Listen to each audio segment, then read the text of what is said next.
Hello, everyone, and welcome back to Midnight Murmurs, where dreams melt into shadows and stories float through your sleep, videos to fall asleep. So before you drift off, I'd love it if you could leave a comment letting me know where you're listening from around the world. Also, don't forget to like and subscribe if you're enjoying tonight's tale, Midnight at Elderwood House. Let's begin.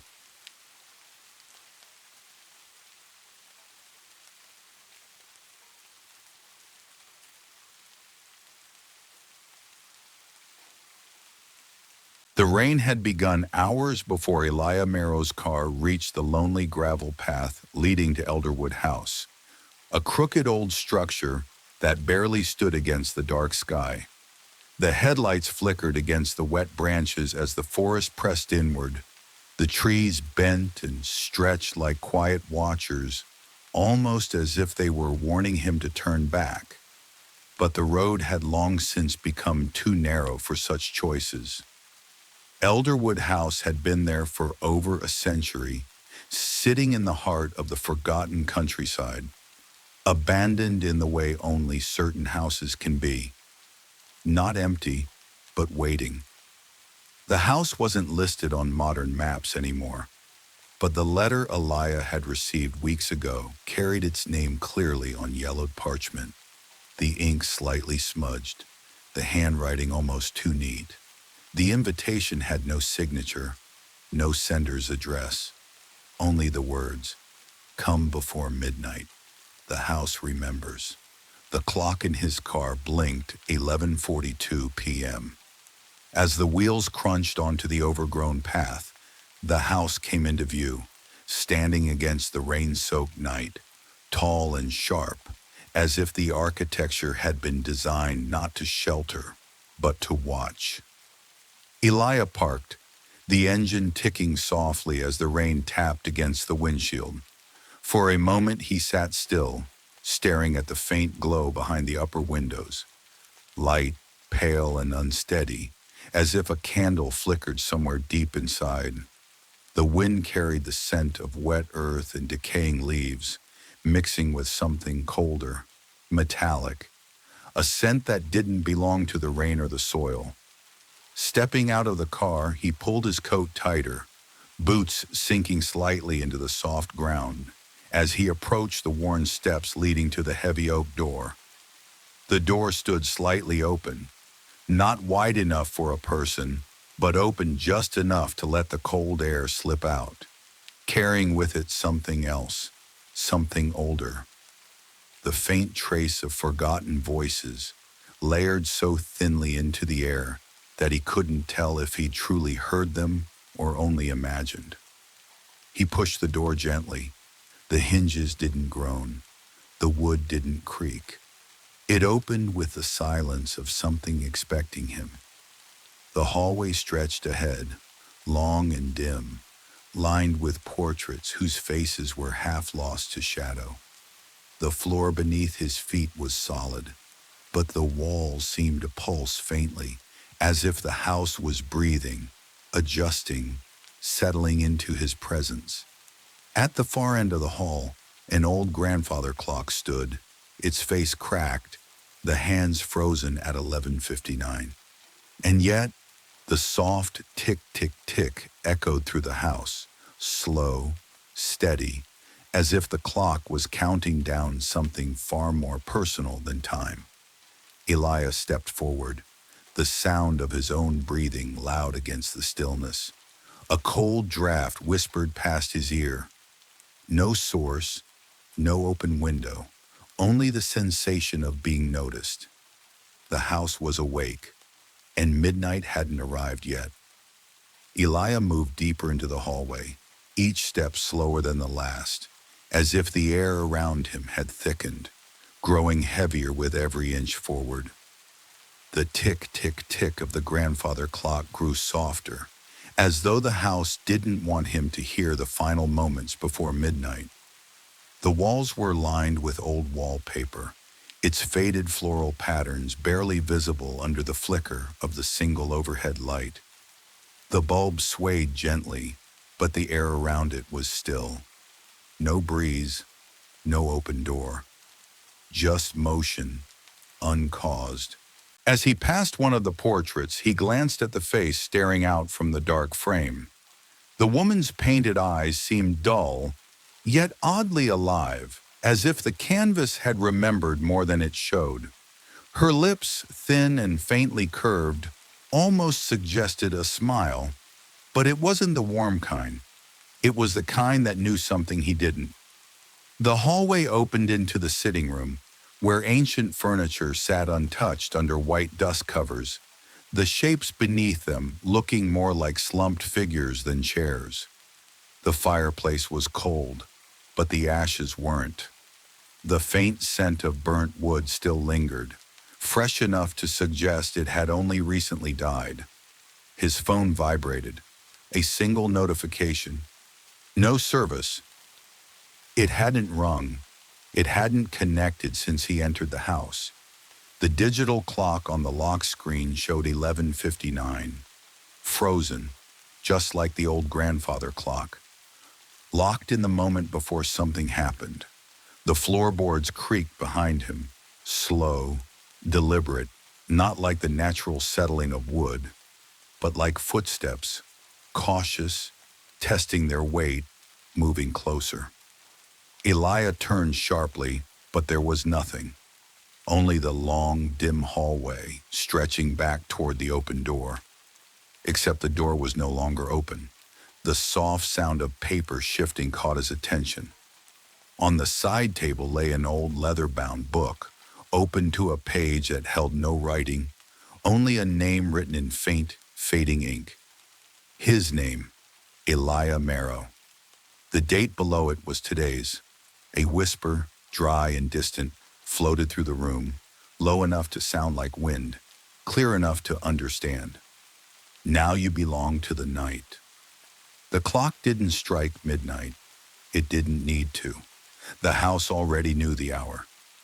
Eliah's shadow stretched, slowly peeling away from his feet, bending along the floor as if the shape had a life of its own, moving toward the darkened staircase at the end of the room, climbing upward, inviting him to follow. And without knowing why, his feet began to move. The staircase groaned beneath Eliah's steps, not from the weight of his body, but from the strain of something deeper, as if the wood itself had grown tired of holding back secrets. The walls on either side were lined with old wallpaper, peeled and cracked, and every inch closer to the upper floor felt like stepping into a memory that wasn't his. At the top of the stairs, the hallway stretched longer than the house should have allowed, with more doors than the exterior had windows. Each door was shut tight except for one, which stood slightly ajar, revealing only darkness beyond. A low sound echoed from inside. Not quite a voice, not quite a noise. More like breathing, steady and patient, as if something inside had been waiting for him to climb those stairs, waiting for this exact moment. The air felt colder, the kind of cold that pressed against the bones, not the skin. Eliah stepped forward, the door slowly widening as if welcoming him in. The room was empty, or so it first appeared. The window, cracked and fogged, looked out onto the forest, but the trees were no longer still. They shifted, subtly swaying in rhythm with the distant tick-tick-tick that still haunted the house, even though the clocks had frozen. On the far side of the room stood an old mirror, its surface warped, the reflection blurred like a fading photograph. But one thing was clear. The figure standing in the reflection was not his own. It was taller, thinner, its face obscured by shadow, standing perfectly still, while Eliah's heart thudded harder in his chest. The figure raised a hand, slowly, deliberately, and pressed its palm against the glass. Eliah stepped backward, his own reflection flickering into view, and the figure vanished as if it had never been there. But the outline of the handprint remained, A soft creak behind him made his blood run cold. The door, once open, was now almost fully closed. Something, or someone, was on the other side.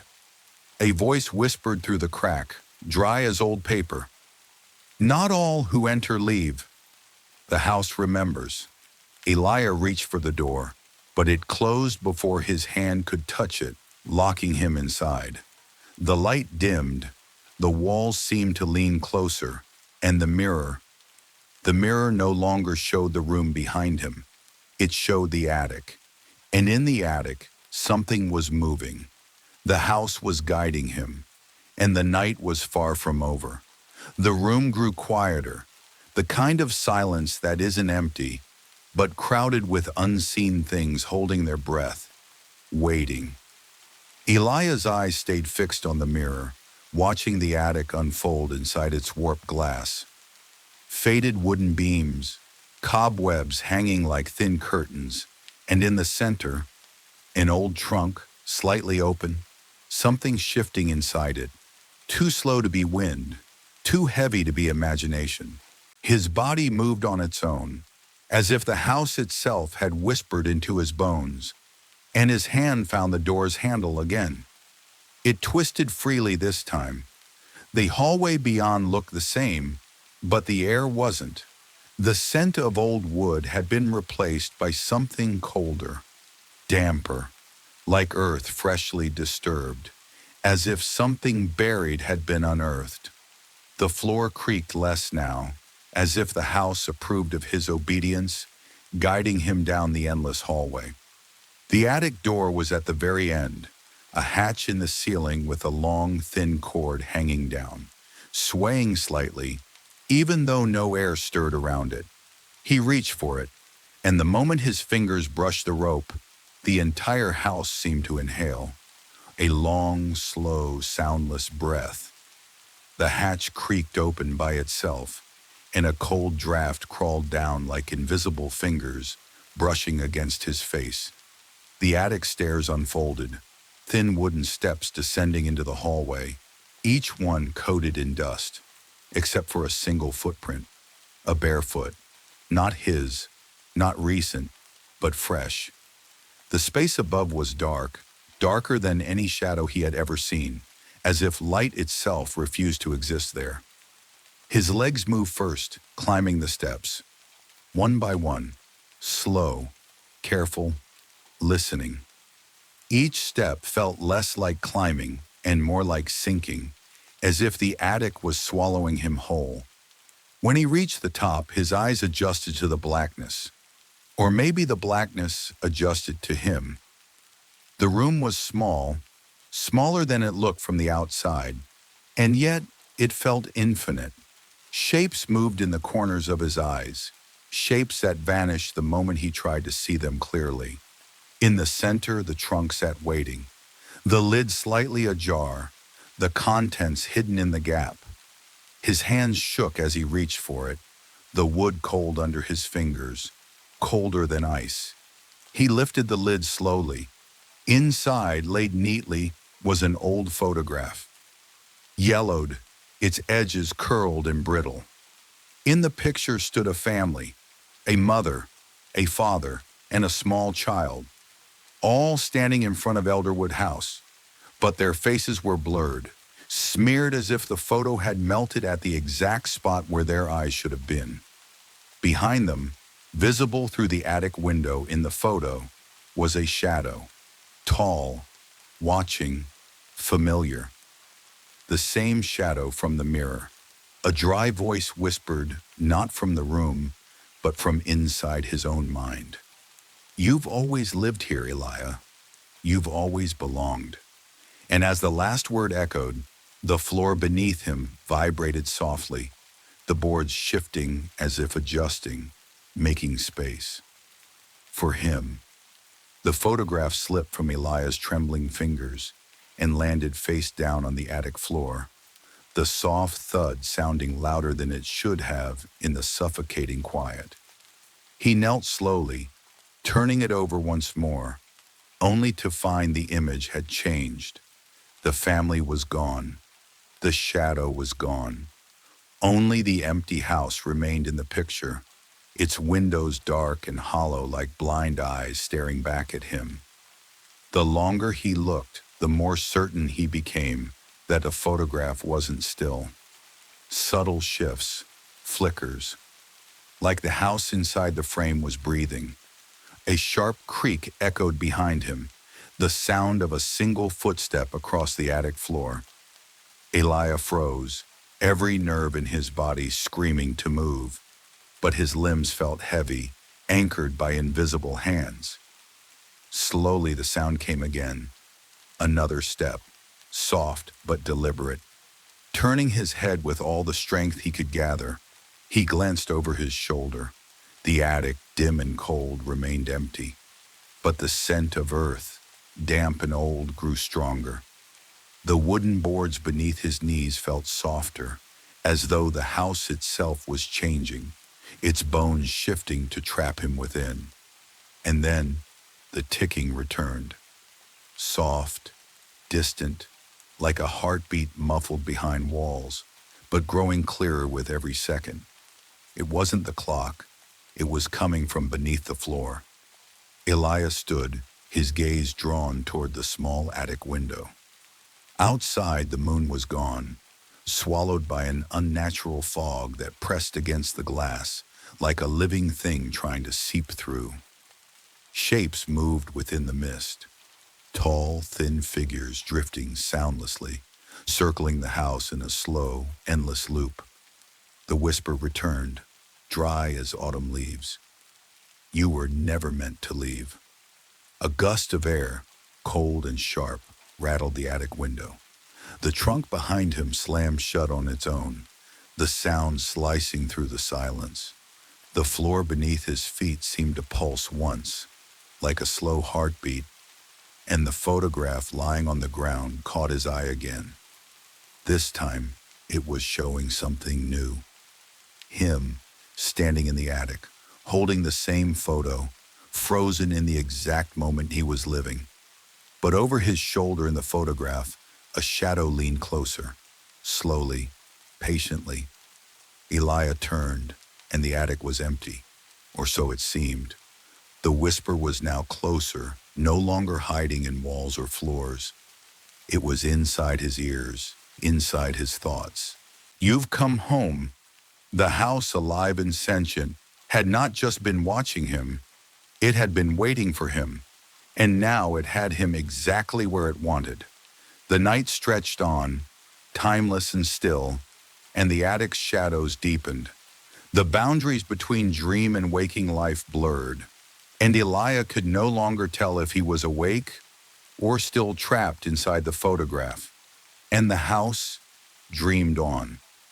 The attic felt colder now, as if the house had drawn every ounce of warmth away from the air, leaving behind only a hollow chill that seemed to seep straight into Eliah's bones. He stood motionless, staring at the photograph still clutched in his hand, its surface slowly fading from his own reflection into pure darkness, as though the paper had given up holding any image at all. The whispering didn't stop. It circled him, the voices weaving in and out of one another, speaking in soft, unbroken sentences he couldn't fully understand.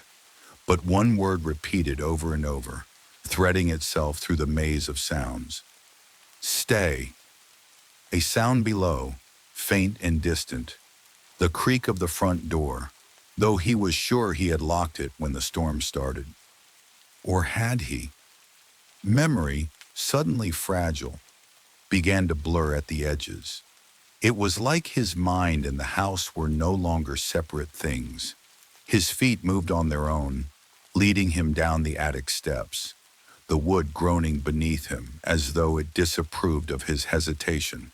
The hallway stretched longer than before, the walls pressing in slightly, lined with old portraits that hadn't been there earlier. Each face on the portraits looked familiar, too familiar, until he realized why. They were all him, different ages, different clothes, some black and white, some faded and torn. but always him, the same distant gaze, the same hollow eyes, as if the house had been collecting him over and over through time, locking him into its walls like another piece of furniture. As he moved past the last portrait, the air shifted, heavy with the scent of damp soil and decaying wood. The front door was wide open. Beyond it, the night stood still, the fog sitting heavy and thick across the yard, holding the house like a coffin holds its occupant.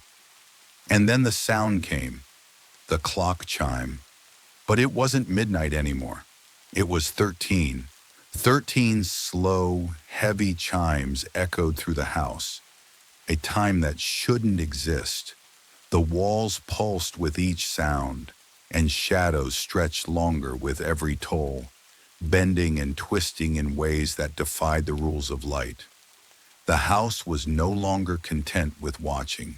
From the dark corners of the living room, faint outlines began to move, shifting closer, slow and unhurried.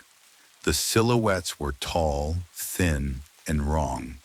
They had no faces, only deep, dark hollows where features should have been.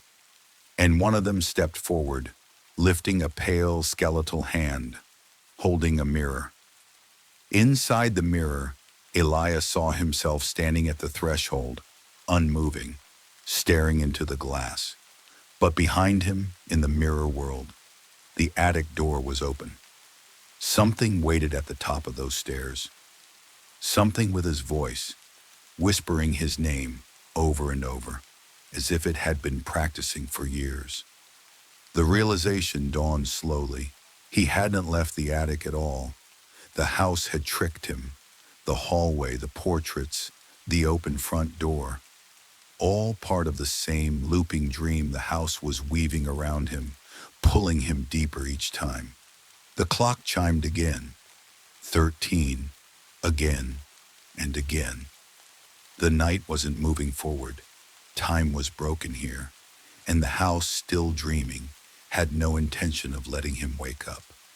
The air in the house grew thicker, as though every breath Eliah took was dragging him deeper into the web of secrets spun around him. His hand, still holding the photograph that had somehow changed, trembled as he stared at the empty house in the picture. His reflection in the glass blurred once again, but this time it didn't return to normal. It twisted, stretching unnaturally, like it was trying to escape the confines of the paper. As he stood there, unsure whether to move or remain frozen in place, something caught his eye in the reflection. A small, dark shadow darted across the hallway behind him, fleeting but unmistakable. His heart skipped a beat, and his body stiffened. But when he turned, the hallway was empty. The air colder, the walls seemingly closer, as though they had shifted in the brief moment he had been distracted. Eliah shook his head, trying to clear the creeping sense of unease. The house was playing tricks on him, making him see things that weren't there. But deep down, he knew the truth. The house was no longer just a structure. It had become a living thing, a presence that watched and waited. The floor beneath his feet groaned as if in response to his thoughts, the very foundation of Elderwood House shifting like an old man's weary bones. Slowly, Eliah began to move again, the sound of his footsteps muffled by the thick carpet of dust that had settled over the house in years of neglect. Each step felt heavier than the last, as though the house was pulling him deeper into its embrace. His hand brushed against the wall as he walked, feeling the rough texture of the wallpaper beneath his fingertips. The faded floral patterns blurred before his eyes like they were moving of their own accord. He stopped for a moment, letting his hand linger on the wall, and then it happened again. A flicker, a dark shape darting past the corner of his vision. This time he didn't turn. He knew better. The house wanted him to follow. The whispering had started again. low, distant murmurs that seemed to echo from the walls themselves. It wasn't just the house that was alive now. The very air around him seemed to breathe, heavy with the weight of secrets long buried. "Stay," the voice whispered, this time so close it felt as though the words were being spoken directly into his ear. Eliah recoiled, his heart racing, but he couldn't shake the sensation that he was being drawn deeper into the house, pulled by something far older and more powerful than he could understand. He had no choice but to continue forward, the path before him narrowing, twisting, and stretching like a never-ending hallway. The door at the end of the hall stood slightly ajar, the faintest glimmer of light spilling from the crack. Eliah approached it cautiously, his breath shallow, every muscle in his body tense with anticipation. The moment his hand touched the doorknob, a sudden chill washed over him, freezing him in place. The door creaked open on its own, as though it had been waiting for him to enter. Inside, the room was dark, the only light coming from a single candle that flickered on a table in the center. The flame danced in the still air, casting long, twisted shadows that writhed and stretched across the walls. The room smelled of old, stale air, mixed with something far more pungent. The scent of decay, of something that had been left to rot in the darkness for too long. Eliah's eyes scanned the room, taking in the old furniture covered in white sheets. A grand piano sat in the corner, its keys yellowed with age, its strings taut and ready to snap. The air was thick with the weight of forgotten memories, as though the room itself had been abandoned in a long-forgotten time, trapped in a moment that had never ended.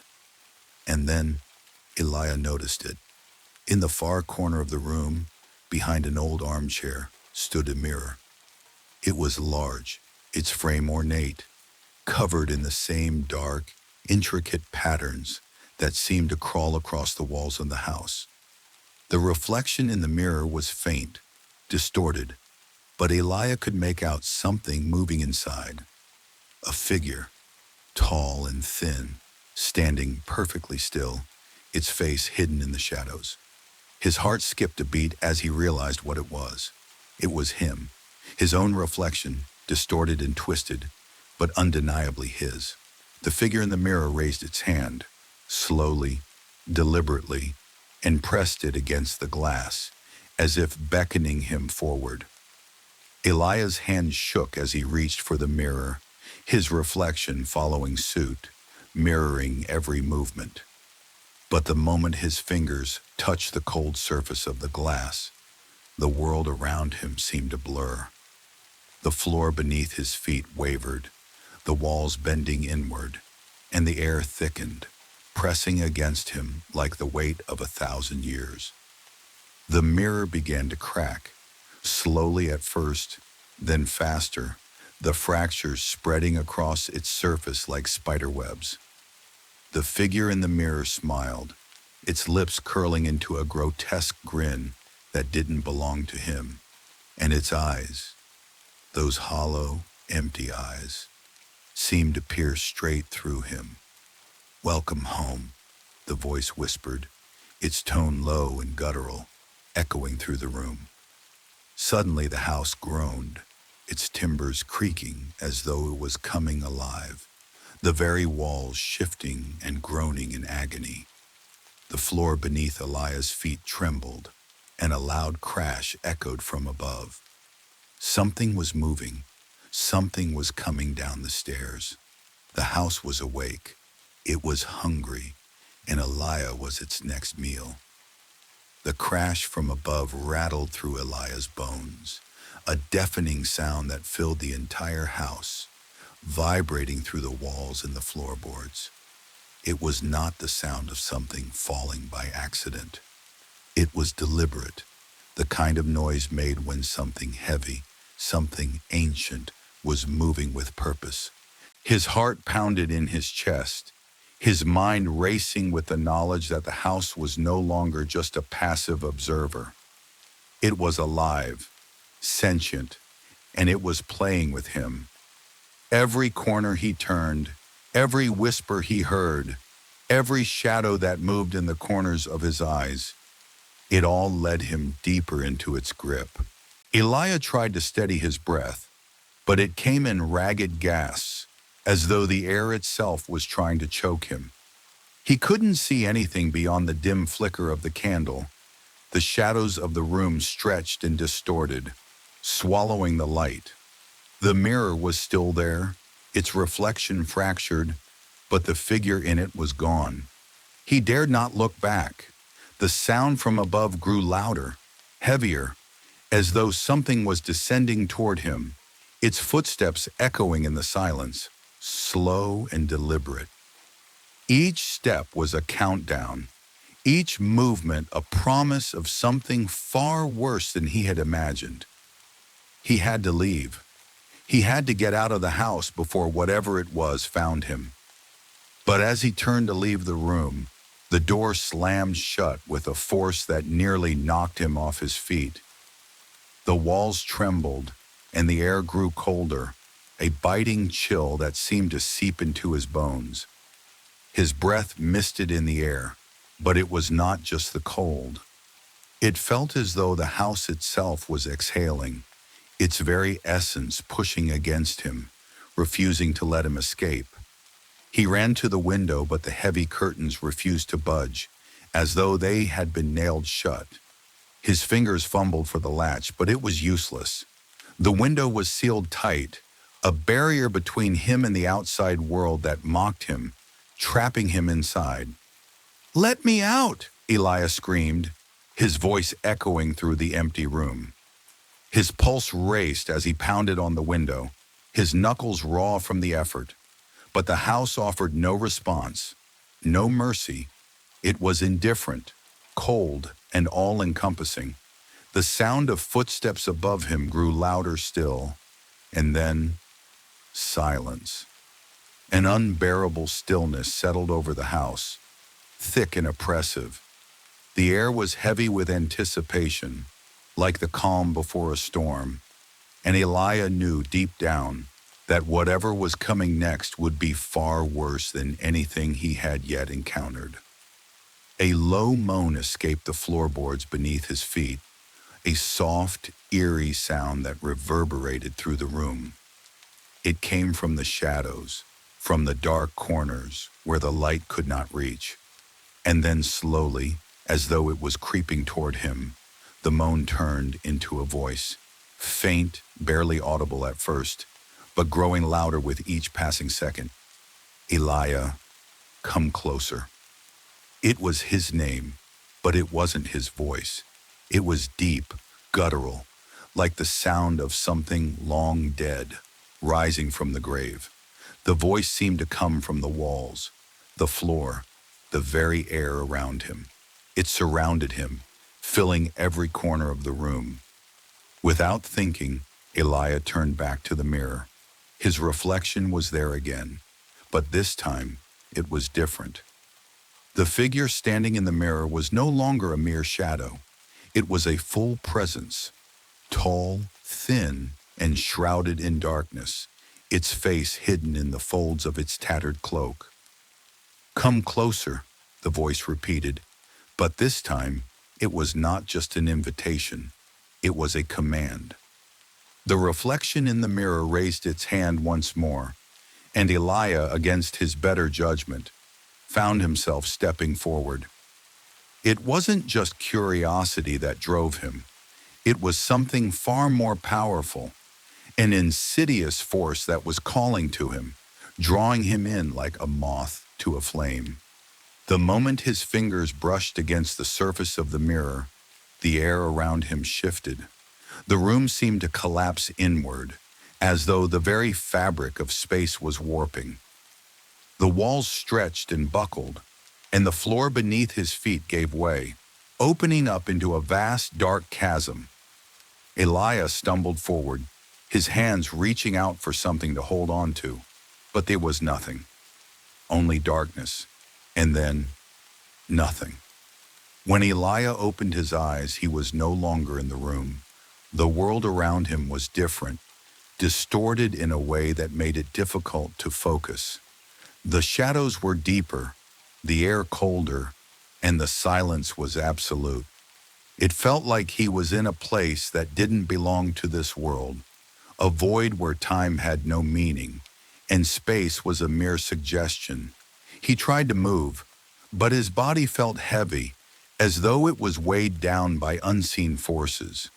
His legs buckled beneath him, and he fell to the ground with a harsh thud. The darkness pressed in on him from all sides, and he struggled to breathe. The air was thick with the scent of decay, of something long dead, forgotten by the world. And then he heard it again. The voice, low and raspy, like the whisper of the wind through dry leaves. Eliah. The voice seemed to come from everywhere, and nowhere at all. It echoed around him, bouncing off the walls of the dark space, filling his ears with its chilling cadence. He looked around, his heart racing, but there was nothing to see, only endless blackness stretching out in every direction. "Who are you?" Eliah croaked, his throat dry, his voice barely a whisper. The voice laughed, a low, bone-chilling sound that reverberated in the dark space. "Who am I?" "Oh, Eliah, you already know. I am the house. I am the darkness you feel in your bones. I am the memory of all who have come before you." Eliah's heart skipped a beat. The house. The house was alive, more than just a structure, more than just walls and rooms. It was a presence, a force that existed beyond the physical realm, and it was feeding on him, pulling him into its depths. You want me to stay," Eliah said, his voice trembling. "You want me to become one with you." The voice chuckled again, a sound that sent shivers down his spine. "I do not want you to stay, Eliah. I want you to remember." Eliah's pulse raced, his heart thudding in his chest like a frantic drumbeat. The darkness surrounding him seemed to tighten, squeezing the very air from his lungs. He could feel something shifting in the shadows, moving just beyond the edge of his vision. It wasn't just a sensation, it was a presence, something ancient and hungry, something that had been waiting for him. His legs wobbled beneath him, and he struggled to stay upright in the oppressive weight of the air. "What do you want from me?" he choked out, his voice hoarse and barely above a whisper. The voice echoed around him once more, but this time it was different. It wasn't just the cold, detached tone from before.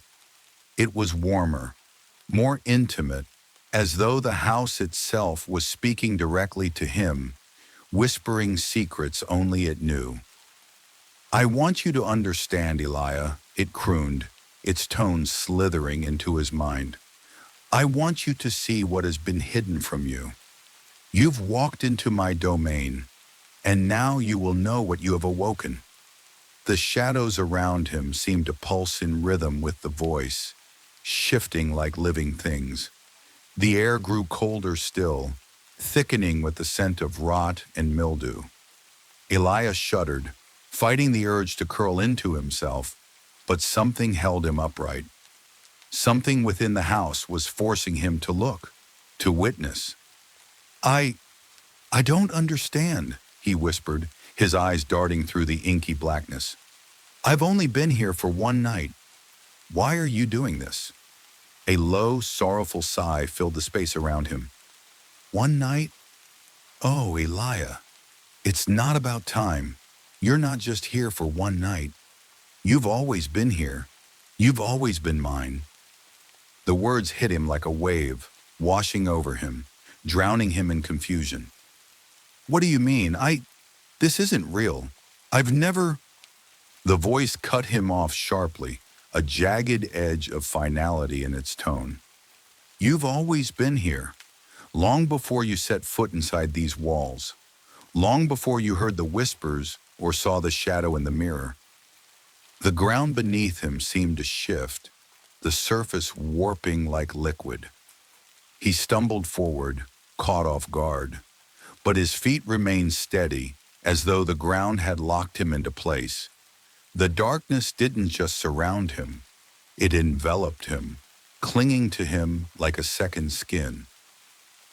"Eliah," the voice murmured, its tone soft but unmistakably commanding. "Do you remember what you've forgotten?"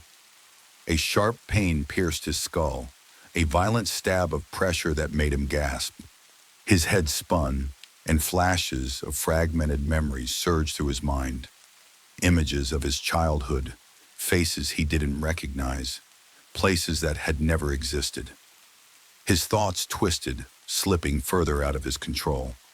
"No, this can't be," Eliah gasped, clutching his head as though he could physically stop the flood of images. But they came faster now, like a relentless storm, each one more vivid than the last.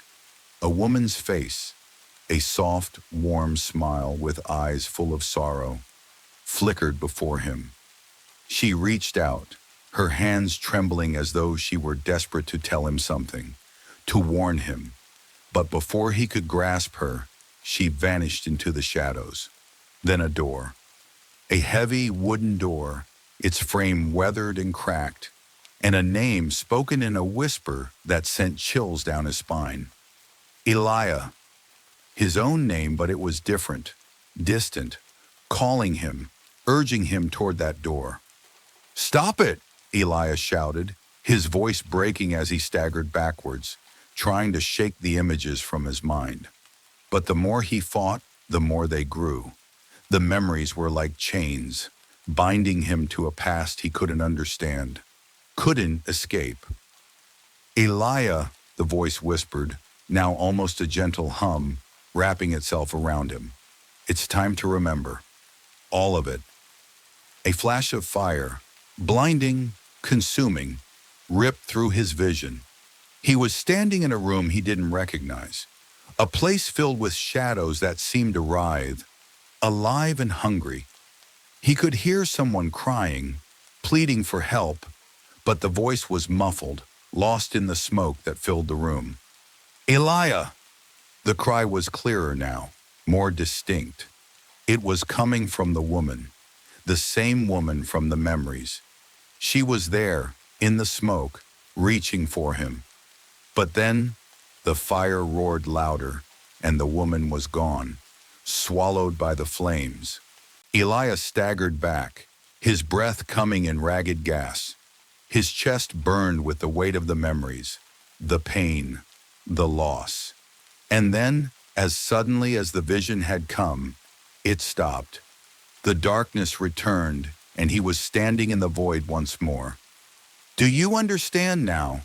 the voice asked almost tenderly. "Do you see what you have forgotten? The woman, your mother, her death, the fire.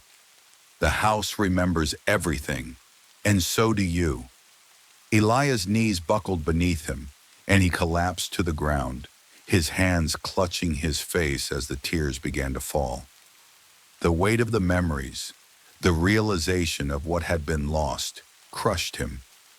He had been running from something he didn't understand, something he thought he could escape, but there was no escaping this place, no escaping the truth. "The house," Eliah whispered hoarsely, his voice trembling. "It's all true. It's all real." A low laugh echoed through the air, the sound of the house's malevolent presence filling every corner. "Yes, Eliah, it's all real, and you've always been a part of it." The ground beneath him shifted again, the darkness swirling around him like a storm. His mind felt like it was being pulled in 100 directions, torn between the past and the present, between the living and the dead. "There's no way out," the voice murmured, this time softer, almost pitying. "You've already crossed the threshold. You're here to stay." Eliah's chest tightened with fear. He tried to stand, but his legs wouldn't move. The house held him down, trapped in its grasp. "You can't leave, Eliah," the voice said again, its tone almost sweet. "You belong here now." But Eliah couldn't accept it. He couldn't accept that he was part of the house's twisted history, that he was doomed to wander its halls forever, just another lost soul among many. With every ounce of strength he had left, Eliah forced himself to his feet, his hands trembling as he reached for the darkness, the air itself, as though trying to break free. "No," he gasped, his voice hoarse. "I won't be a part of this. I won't." But the house only laughed again, a sound that shook him to his core. And as Eliah's vision blurred, the darkness closing in, he realized there was no escape from Elderwood House. Not now, not ever. Eliah's breath hitched as the oppressive silence filled the air once more.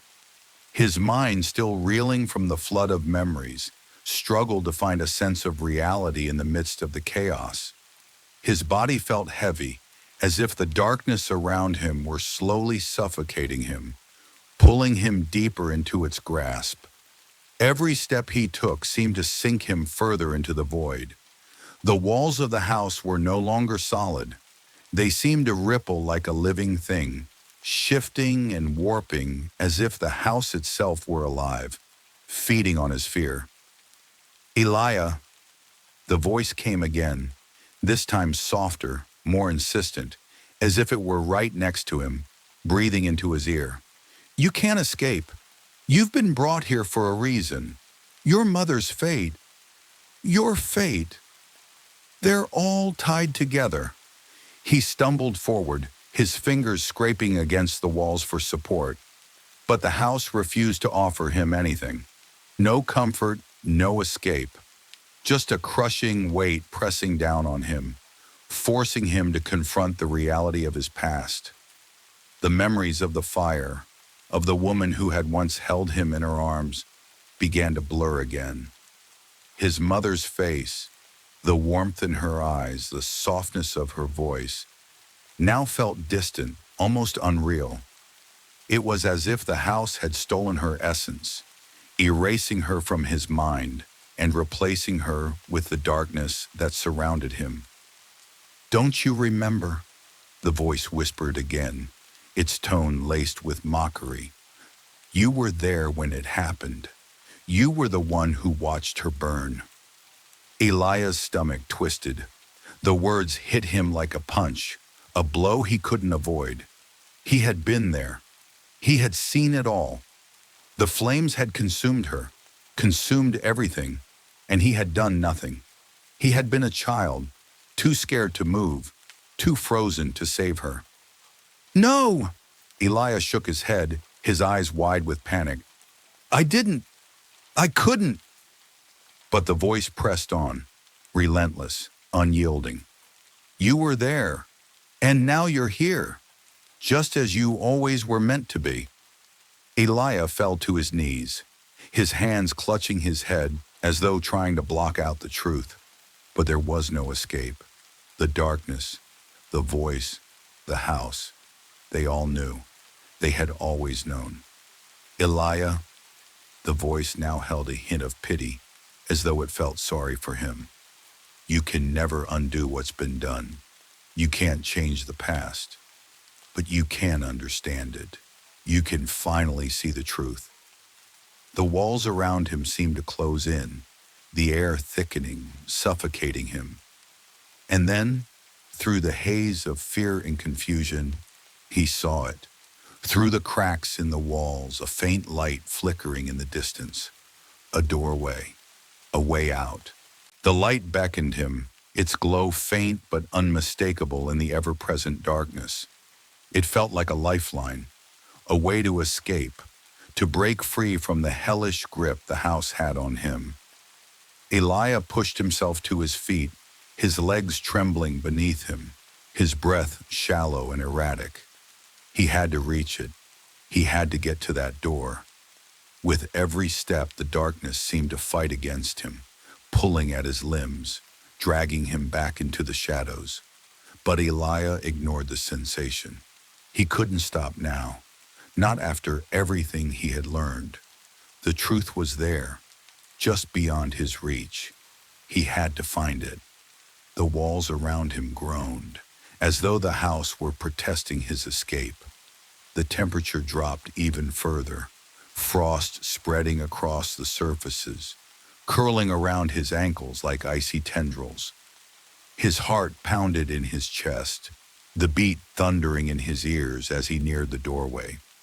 But then, just as he reached for the handle, a cold, clammy hand shot out from the darkness, grabbing his wrist with an iron grip. "Eliah!" The voice hissed through the air, its tone dripping with malice. "Where do you think you're going?" He gasped, his heart racing as the hand pulled him back, the force of it sending him stumbling. The darkness closed in around him once more, and he was plunged into a suffocating void of cold and fear. "You can't leave," the voice whispered, its words coiling around him like chains. "You belong to this house. You always have." Eliah's mind screamed in defiance, but his body felt weak, as though the house's power was draining him, stealing his strength. He could feel the memories pressing in on him again, threatening to overwhelm him. "You can't fight it, Eliah," the voice crooned, almost sympathetically. "You're part of the house, part of its story." The grip on his wrist tightened, sending shock waves of pain through his arm. Eliah tried to pull away, but it was no use. The darkness had him in its grasp, and there was no escape. "Eliah," the voice softened, almost as if it were coaxing him. "It's time to let go. Time to accept your place here." His vision blurred as the grip on him tightened further. The darkness pressed in on all sides, its cold fingers squeezing his chest. And in that moment, Eliah knew there was no way out. The door, the fleeting promise of escape, now seemed impossibly distant. Eliah could feel his strength fading, his mind fraying as the shadows encroached upon him. The house had claimed him. It had always been waiting for him, biding its time until he was weak enough, lost enough, to surrender. But something in Eliah refused to give in completely. A flicker of defiance burned deep inside him, a small spark of resistance that refused to die. He couldn't accept this, not after everything he had seen, everything he had endured. With a final burst of strength, Eliah yanked his arm free, breaking the grip of the cold hand. The shadows screamed in protest, but Eliah didn't stop. He ran, his feet pounding against the warped floorboards, his chest burning with the effort. The darkness tried to swallow him, but he fought against it, pushing forward with every ounce of willpower he had left. The light at the end of the hallway grew brighter, clearer. It was real. It was there. "Eliah," the voice called out one last time, a scream filled with rage. "You can't escape me. You can never escape me." But Eliah didn't listen. He was almost there. He was so close. With a final, desperate leap, he reached for the door handle and twisted it. Eliah's hand shook as it touched the cold brass of the door handle. For a moment, time seemed to stretch and bend, the space around him warping into something unfamiliar. The whispers of the house, the pressure of the darkness, all seemed to pause, holding their breath as he turned the handle. Then the door creaked open. The light beyond was blinding, warm and inviting. It was the first real light he had seen in what felt like a lifetime. It poured into the room like a flood, pushing back the darkness, dispelling the shadows that had clung to him for so long. Eliah stepped forward, his legs unsteady, his body desperate for relief. He was so close to escaping, But as he crossed the threshold, he heard it. The voice. You think you've won? The voice was now a hiss, full of venom and spite. You can never truly escape. This house, it is part of you. It will always call you back. The light around him flickered, then flickered again, casting strange, elongated shadows across the walls. Eliah hesitated for a moment. The door behind him was closing, and as it did, he felt a sharp pang in his chest, a sense of loss, of something important being left behind. But then he remembered the fire, the woman in the flames, his mother. He couldn't turn back now. With a final glance at the door, Eliah stepped forward, and the light embraced him completely. As Eliah stumbled out into the open air, the world outside felt unreal. The cold, damp air of the house was replaced by a chill that seemed almost refreshing, though his body was still trembling. His mind raced as the events inside the house replayed, but there was no turning back. He had made it out. The house loomed behind him, its silhouette dark against the night sky. But there were no sound, no creaking, no whispers, just the silence of the world outside. He felt an odd sense of peace, relief even, as he stood there, trying to comprehend what had just happened. The memories of the house were already starting to fade, like wisps of smoke drifting away. But he could still feel it, the presence, the force that had tried to pull him back into its grasp. The house had not let go entirely. Eliah, the voice whispered from the depths of his mind, soft and far away. You cannot outrun your past. Eliah clenched his fists, fighting the urge to fall to his knees. The weight of what had happened, of the truth he had learned about himself, still lingered in his chest. But there was a glimmer of something else too. Freedom. The truth had come to light, and he had survived it. The house had wanted him to give in, to accept the darkness, but he had refused. He had escaped. Days passed, and Eliah's life slowly began to return to normal. The haunting memories of Elderwood House still lingered, but they were no longer as vivid. The nightmares had ceased, and he could feel the weight of the darkness lifting from his soul. The house, for all its power, could not claim him. But one night, as Eliah lay in his bed, a sound echoed through the stillness of his room. A soft whisper, barely audible, like a breath against his ear. Eliah. His heart skipped a beat, his body freezing in place. The voice, faint but unmistakable, was back. No, Eliah muttered, shaking his head in denial. No, it can't be. But the voice grew louder, more insistent. You cannot escape. You will always be mine. The room seemed to darken around him, the walls closing in. Eliah could feel it. He could feel the pull, the house calling him once more. But this time, he didn't fear it. He had faced the darkness before, and now he would face it again. The story wasn't over. Not yet.